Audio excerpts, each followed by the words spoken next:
अस्सलामुअलैकुम। तो कैसे हैं सब? उम्मीद है सब ठीक ठाक होंगे और बहुत ज़्यादा खुश होंगे। तो बहुत ही ज़बरदस्त रेसिपी आज आपके साथ शेयर करूँगी।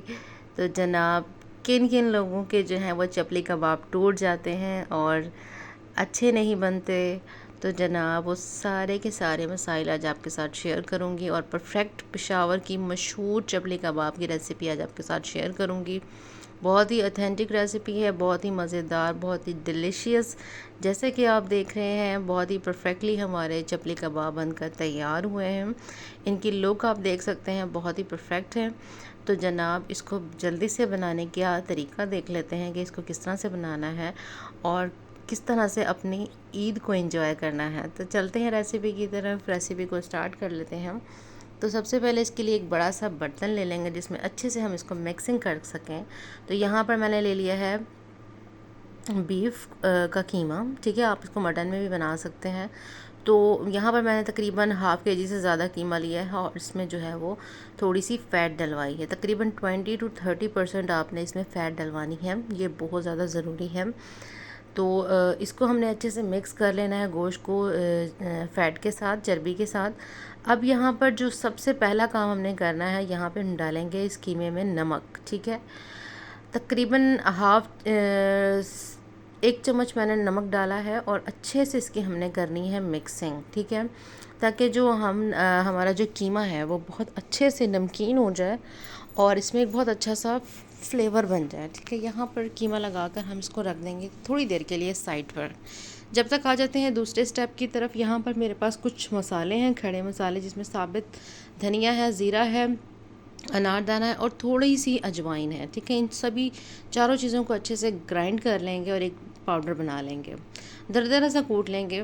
तो अब यहाँ पर उस कीमे को दोबारा से वापस लेंगे और यहाँ पर वो सारे मसाले डाल देंगे जिसको हमने अभी ग्राइंड किया था। ठीक है, अब यहाँ पर आप अनारदाना देखें कि मैंने इसको ग्राइंड किया है, लेकिन ये ग्राइंड नहीं हुआ, तो इट्स ओके कि इसको इस फॉर्म में भी डाल सकते हैं। साथ में डाल रही हूँ गरम मसाला पाउडर, जो कि मेरा जो कि घर पर बना हुआ गरम मसाला है। आप इसको मेरे चैनल पर देख सकते हैं। साथ ही मैंने डाला है कुटी लाल मिर्चें अपने टेस्ट के मुताबिक, लेकिन मैंने यहाँ पर 1 चम्मच डाला है। साथ ही मैं डालूँगी लहसुन अदरक का पेस्ट, तकरीबन 2 से ढाई चम्मच के करीब। यहाँ पर मैं डाल रही हूँ प्याज, जिसको मैंने चॉप करके इसका पानी निकाल लिया है।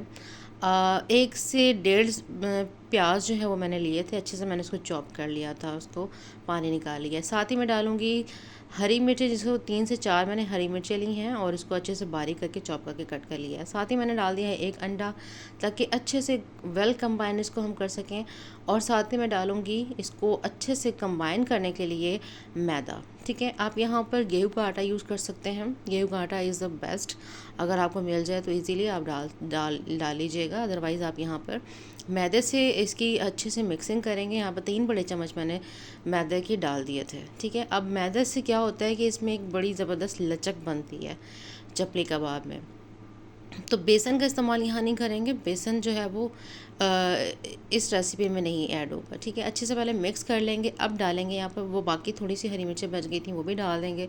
और 1 बड़े साइज़ का टमाटर लिया था, ये सीडलेस टमाटर है, इसके मैंने टमाटर के बीज रिमूव कर दिए थे। अब डालेंगे यहाँ पर ढेर सारा हरा धनिया बारीक काट के, और अब इन सभी चीज़ों को अच्छे से मिक्स करेंगे। यहाँ पर जो बाकी मसाला बच गया था, धनिया, ज़ीरा, अजवाइन और अनारदाने का, वो भी अच्छे से मिक्स करके इसमें मिक्स कर देंगे। थोड़ा सा नमक मैंने दोबारा ऐड कर लिया था। और अब इन सभी मसाले को कीमे के साथ बहुत अच्छे से मिक्स करेंगे। अब यहाँ आ जाती है बहुत ही ज़बरदस्त से मिक्सिंग की बारी। ठीक है, जितना अच्छा हमारा कीमा जो है वो अच्छे से मिक्स हुआ होगा मसाले के साथ, जिस तरह से मैं कर रही हूँ, आप देखें, इसको हमने बहुत ऊपर नीचे अच्छे से इसको मसल कर इसको हमने करना है। थोड़ा सा मैंने मैदा दोबारा डाला था, मुझे कम लग रहा था इसको कंबाइन करने में। तो आप देखें, इसको अच्छे से मिक्स कर लिया है मैंने और बहुत अच्छे से इसको मसल कर मैंने मिक्स कर लिया है इसको। अब मैं रख दूँगी इसे मैरिनेशन के लिए फ्रिज में, तकरीबन 2 से 3 घंटे के लिए, या जितना टाइम आपके पास है आप रख सकते हैं। अब आप देखें, ये अच्छे से सेट हो चुका है। मैरिनेशन को मैंने तकरीबन 3 से 4 घंटे दिए थे। अब हम इसके जो है वो शेप बना लेंगे। अब आ जाती है बारी इसको शेप देने की। तो यहाँ पर आप देख सकते हैं कि मैंने एक सर्कल सा सांचा लिया है, शेप है मेरे पास, शेपर है, जिसको मैंने एक बॉक्स का जो है वो उसका कैप ले लिया है। इसके ऊपर रखेंगे, थोड़ी सी ऑयलिंग करेंगे और रखेंगे बटर पेपर। बटर पेपर के ऊपर इसको रखेंगे हम अपने मिक्सचर को और एक अच्छा सा शेप बना लेंगे। ठीक है, ये एक परफेक्ट शेप तैयार हो जाएगा हमारा चपली कबाब का। वैसे तो आप नॉर्मल हाथ से भी बना सकते हैं, लेकिन अगर आप चाह रहे हैं कि आपके सारे जो साइज़ हैं वो सेम हों तो आप इसको इस तरीके से कर सकते हैं। आप इसको पलट लेंगे बटर पेपर को और ये देखें एक परफेक्ट सा आपका ज़बरदस्त सा जो है वो चपली कबाब रेडी है। आप अब इसको गोल भी बना सकते हैं और दूसरा जैसे चप्पल की शेप होती है चपली कबाब की, जो एक्चुअल शेप होती है, उस शेप को भी इसे बना सकते हैं। ठीक है, एक तैयार हो चुका है। इसी तरह मैं बाकी सारे जो है वो कबाब की शेप दे लूँगी और साथ में जो है वो तैयार कर लूँगी। साथ ही मैं जल्दी से फ्राइंग के लिए ऑयल रख लूँगी ताकि हमारा काम जो है वो जल्द और जल्द आसानी के साथ टाइम से होता जाए। ठीक है, तो अब आप देख सकते हैं मैंने 2 से 3 बना लिए हैं। अब आ जाते हैं फ्राइंग की तरफ। तो जनाब ऑयल को मैंने मीडियम फ्लेम पर जो है वो गरम कर लिया था। अब मैंने एक इसके अंदर जो है वो डाल दिया है, दूसरा भी डाल दिया है। जितना पैन है आप उस हिसाब से जो है वो अपने कबाब डाल सकते हैं। इसी तरह मैं इसको ऊपर नीचे करके ऊपर एक साइड से अच्छे से ये फ्राई हो चुका है, इसकी साइड पलट देंगे और अच्छे से इसको दूसरी साइड से भी फ्राई करके निकाल लेंगे। तो जनाब अब आ जाती है सर्विंग की बारी। तो मैंने बहुत अच्छी सी प्यारी सी खूबसूरत सी प्लेट तैयार कर ली है। इसको हम सर्व करेंगे, जो कि अभी हमने तैयार की हैं चपली कबाब, पेशावर की मशहूर चपली कबाब की ज़बरदस्त सी रेसिपी आपके सामने है। आई होप आपको आज की रेसिपी बहुत अच्छी लगी होगी। तो इसको अच्छे से सर्व कर लेते हैं।